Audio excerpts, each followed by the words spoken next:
Today is October the 15th, 2019, and welcome to Go Machine Works for another of my instructional machine shop videos.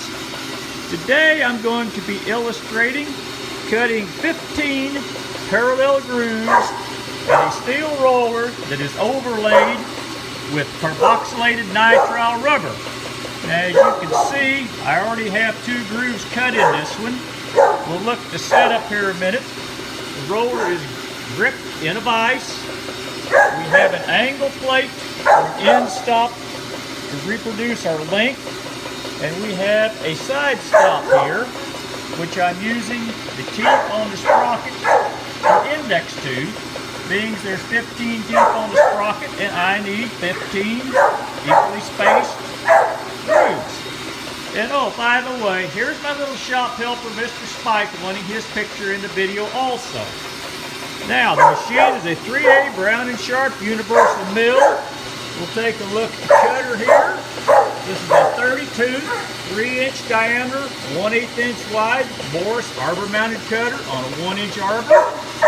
We're running at about 120 RPM, 4 inches per minute table speed. Without further ado, I will start the process. I'm going to reach up here. I'm going to engage the clutch, which starts the spindle. You can see the cutter is rotating. I'm going to reach over here. I'm going to engage the table feed. As you can see from the digital readouts, the table is moving. 0 is my stopping point. And here we will watch the cutter make some chips.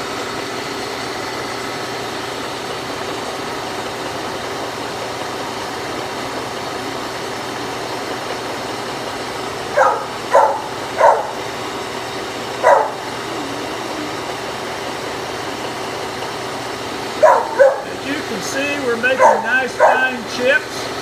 The secret to running this operation is to have a combination of feeds and speeds so that the cutter does not generate a lot of heat. As long as the cutter stays fairly cool, it cuts the rubber instead of gumming up and binding and balling up. As you can see, looking in the existing grooves, we have nice sharp definition on the sides of the grooves, getting a nice cut.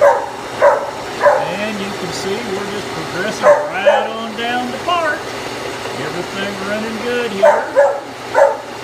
And you can hear Mr. Spike in the background wanting to make sure that we notice him. You can see the arbor is rigidly supported by running bushing with lots of oil in the groove and the outboard support. We're just milling merrily along.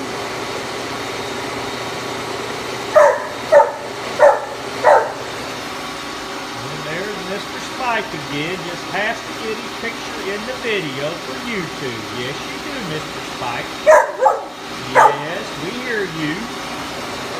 And when we come back, you watch the cutter come on down the cutter. We'll be stopping the cutter just shy of the sprocket a little bit. We don't run the cutter into the hard sprocket during the cutter.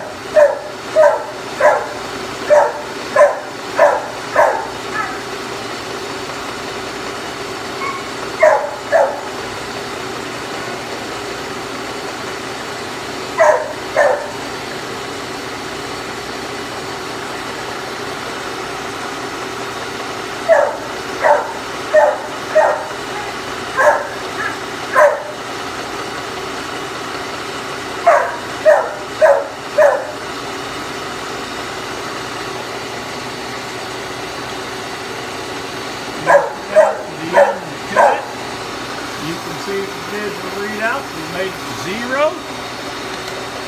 And back the cutter out of the cut, keeping the cutter rotating, otherwise chips could get balled up and jammed up coming back out. This also clears the chips, takes a secondary cleanup cut, and then back out the slot.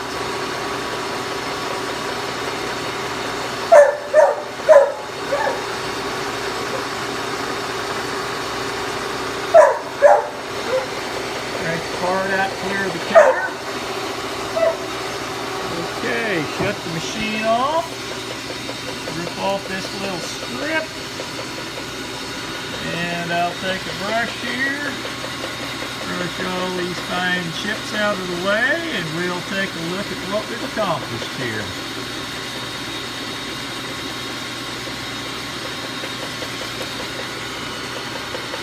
There you go, a nice clean slot full length of the part. So thank you very much for watching the video and hope you enjoyed it. 73.